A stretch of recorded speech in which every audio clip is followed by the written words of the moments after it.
के मंदिर में गए हो? जम के तो बोलो जरा, गए, जल चढ़ाया है ना? कभी शंकर जी के मंदिर में प्रदोष की आरती, प्रदोष काल की आरती, शाम की आरती।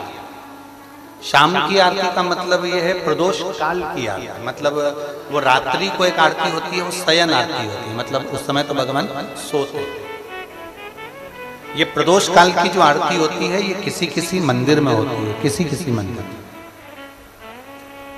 जैसे हमारे यहाँ सीहोर में कुबेरेश्वर धाम पर प्रदोष काल की आरती होती है, शाम की।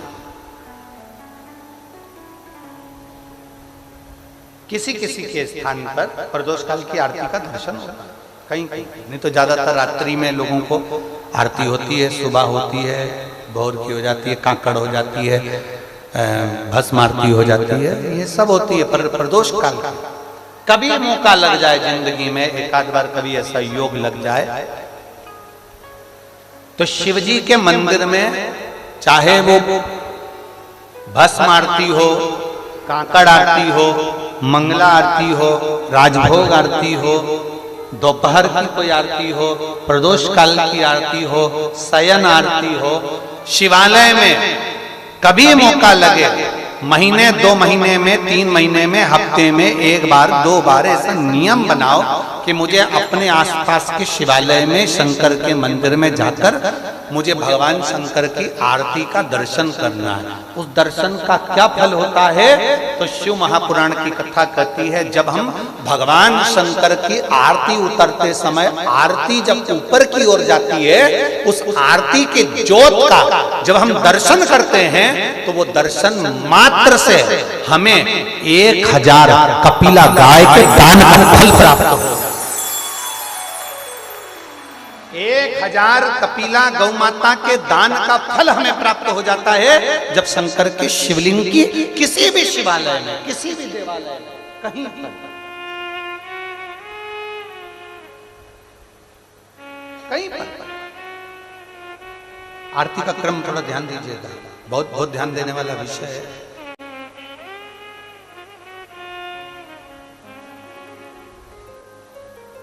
कभी मौका लग जाए, सारी दुनिया के लोग तुमसे कह रहे हैं तेरे घर में पितृदोष है, 1 रुपए कमाते हो, 1.25 रुपए खर्च होता है, मानसिक टेंशन बना रहता है। घर में एक व्यक्ति बीमार है, ठीक हुआ, दूसरा बीमार पड़ गया, दूसरा ठीक हुआ, तीसरा बीमार पड़ गया, तीसरा ठीक हुआ, चौथा बीमार पड़ गया, मतलब कहीं ना कहीं पितृ का भाव, पितृदोष का वर्णन। किसी ने कहा तुमसे कि तेरे यहाँ पितृदोष है, तूने ब्राह्मण को भोजन करा दिया, पिंडदान करा दिया, तर्पण करा दिया, तिलांजलि करा दी, गया जी का श्राद्ध कर दिया, हरिद्वार चली गई, वहां पिंडदान करवा दिया, ब्राह्मण भोज करवा दिया, तिथि पर भोजन करवा दिया, सब कुछ करवा के देते। अब एक काम और करके देख, एक काम और करके देख लो। जब तुम घर में भगवान शंकर की आरती, तुम्हारे घर में शंकर जी का शिवलिंग है, भले काय का भी हो, छोटा सा, भले सीहोर का कंकर शंकर हो, नर्मदा का कंकर हो, चाहे शंकर पारद के हो, पीतल के हो, स्टील के हो, लकड़ी के हो, जिसके भी हो, लोहे के हो, पाषाण के हो, जिसके भी हो, शंकर का शिवलिंग अगर हमारे घर में है और आप रोज प्रतिदिन भगवान की आरती करते हो, प्रतिदिन, और आपको लग रहा है कि मेरे यहाँ तकलीफ चल रही है, ये ठीक ही नहीं हो रही, लगभग 1.5 महीना आप कम से कम 45 दिन, 1.5 महीने के करीब में ऐसा प्रयास करना कि भगवान की आरती, शंकर भगवान के शिवलिंग की आरती करने के बाद उस दिए को भगवान के सामने मत रखो, उस दिए को उठाकर जहां तुम पानी का मटका रखते हो, हंडा रखते हो, जिससे तुम पानी पीते हो, तुम्हारे रसोई घर में जो पानी का मटका, हंडा, बाल्टी, आरओ का पानी जिस मटके में गिरता है, हंडे में गिरता है, जिसको हमारे यहाँ पितरों का स्थान कहते हैं, उस स्थान पर, उस मटके के पास में, हंडे के पास में, उस बाल्टी के पास में, जहां रसोई घर में पानी रखते हो, उस रसोई घर में पानी जहां रखते हो, उसके पास में उस दिए को भगवान के सामने नहीं रखना। आरती उतारने के बाद उस दिए को ले जाके सीधे परिंडे के पास में, उस हंडे के पास में, मटके के पास में उसको रखो। केवल 1.5 महीना कर कर देखना। 1.5 महीने के बाद तुम्हें मालूम पड़ेगा कि हम वापिस उन्नति की सीढ़ी पर चढ़ना प्रारंभ करती है, हमें फल मिलना चाहिए। अब तुम्हें ना कहीं जाना है, ना कहीं आना है, ना कोई खर्चा है। खर्चा है क्या? ईमानदारी से बोलो, कोई तुम्हारा लाखों का रुपया लग गया क्या? रोज आरती करते हो रोज आरती। बस आरती का नियम बना लो कि हमको पितृदोष किसी ने बोला है, हमारे घर में अशांति है, पितृदोष है, कोई कह रहा है कि तुम्हारे घर में पितृदोष है। हमने सब कुछ करके देख लिया, अब हमें ये करना है कि महादेव की आरती जब होती है तो उसकी ज्योत का दर्शन करने पर 1000 कपिला गाय के दान का पुण्य मिलता है। तो ये पुण्य हम हमारे पितरों को देते हैं, जिससे उनकी मुक्ति हो जाए और हमें आशीर्वाद प्राप्त। उस दिए को नीचे नहीं रखना, आरती उतारने के बाद आरती पूरी हो जाए तब उस दिए को ले जाकर, जब आप ले जाकर उसको रखें तब उस स्थान पर रखें जहां पितरों का स्थान, जहां पितरों का स्थान।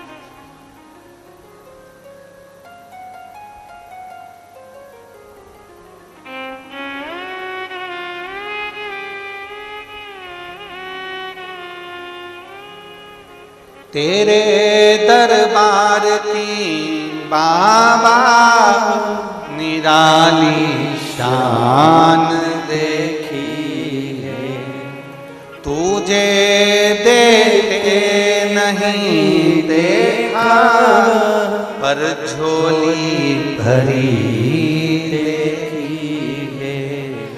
मुख दुनिया मोड़े बाबा तू मुखड़ा मोड़, मेरी लगी परी तीनों बाबा तू ना तो। मुख दुनिया मोड़ेगी बाबा तू मुखड़ा हम शिव के प्रति समर्पित, एक दीप भी हमको फल दे जाता।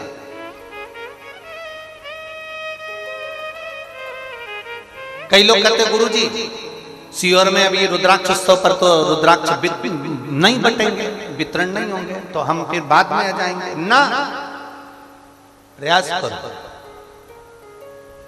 रुद्राक्ष भले ना मिले, रुद्राक्ष शिवलिंग का दर्शन, आचमन, जल और उस ज्योत का भी अगर हमें दर्शन हो गया तो हमारे जीवन का एक आनंद अपने आप फल प्राप्त हो जाता है। कंकर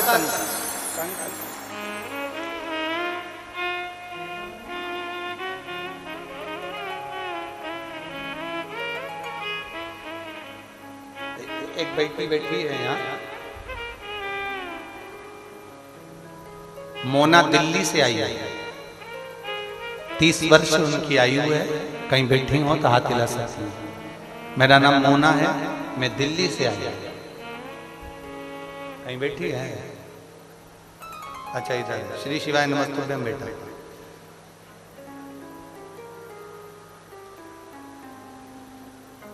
आपकी कथा सुनना 2020 से प्रारंभ किया।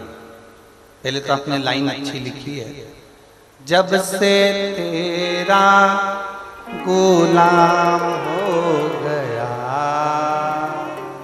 तब से मेरा भी नाम हो गया,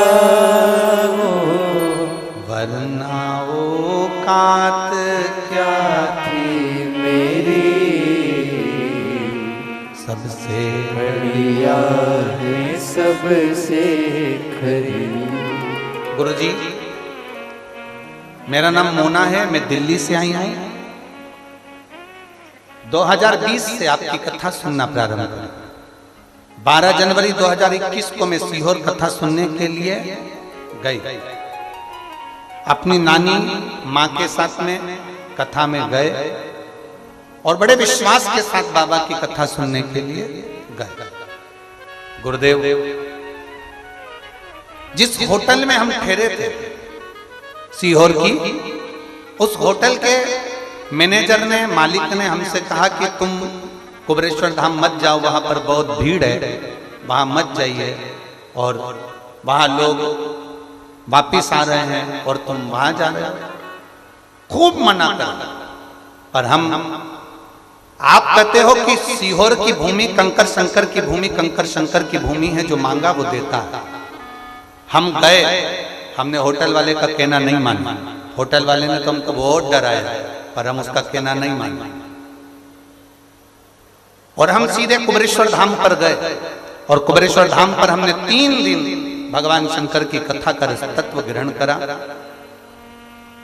जो मांगा गुरुजी वो मेरे भोले बाबा ने थोड़ा नहीं दिया, छप्पर फाड़ कर दिया।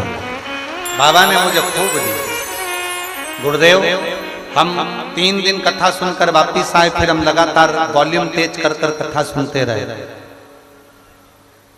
जो बाबा से मांगते थे वो बाबा देता था। गुरुदेव 5 कथा का नियम लिया था। मेरे बाबा ने जब मुझे दिया तो मैंने ये कहा कि बाबा, जैसे जैसे मैं कथा में आते जाऊं वैसे वैसे मेरी झोलियां खुशियों से भरते जाना। 5 कथा का नियम लिया था। पहली चालू करी थी सीहोर, दूसरी सुनी उज्जैन, तीसरी सुनी नेपाल, चौथी सुनी थी नोएडा और 5वीं सुनी थी अलवर। ये 5 कथा तो हमने पंडाल में बैठकर सुनी। बाबा ने इतनी झोली भरकर दे दिया गुरुदेव कि बटोरा भी नहीं जाएगा, इतना मेरे बाबा ने दिया। मैं बाबा को धन्यवाद देती हूँ। आपसे कामना करती हूँ एक बेलपत्र मुझे जरूर देना। आजा शिव तत्व की प्राप्ति शंभु को खड़ी है, वो त्रिकालदर्शी, वो कैलाशी अविनाशी है। एक बेलपत्र का फल क्या होता है, एक बेलपत्र का स्वरूप क्या होता है, एक बेलपत्र का कीमत क्या है।